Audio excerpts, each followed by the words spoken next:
All right, Daredevil issue 2. We see that we are taking on the Electro, the things in here. It's a super powered second issue to juice up those sales or interest or something. And look, it's Stan Lee, Joe Orlando, and this page is bringing us in. In some ways, I think this second issue is somewhat unfortunate. Despite it being fun on its own right, it does kind of establish Daredevil as the Spider-Man B-side character, which takes a while for him to grow out of.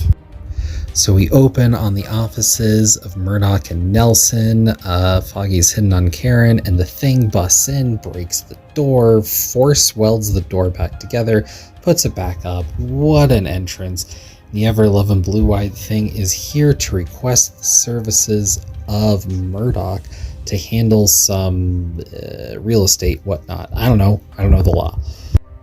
But good old DD is on the case dealing with some stolen cars. He deals with these guys with haste, and we find quickly that he's opining that he's not dealing with something more in line to deal with his powers. Meanwhile, the Electro is planning to steal from the Fantastic Four. See how this is all lining up pretty neatly? Electro does get the upper hand in the middle of this issue, where Clank and Dee Dee is stuck in some who's-a-what's-it that the Fantastic Four have.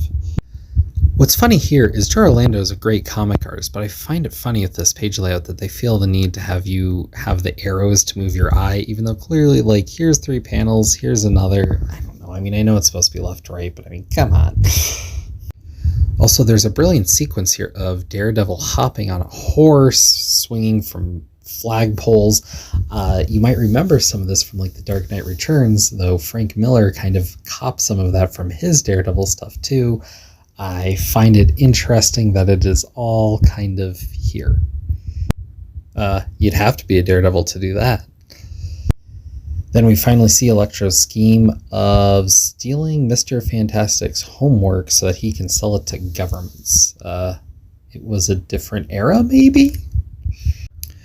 And then we get a neat end to this issue with Electro being dealt with by being doused, Daredevil cleaning that up, coming back to the offices, Thing busts down the door, and they get upset because Matt hasn't had time to deal with what he needs to deal with because he was too busy defending the Fantastic Four from Electro. It is a wild issue. I think it's fun. It's a little 60s, but you know, you're not going to be paying to read this issue individually. You're reading in a collection. Enjoy.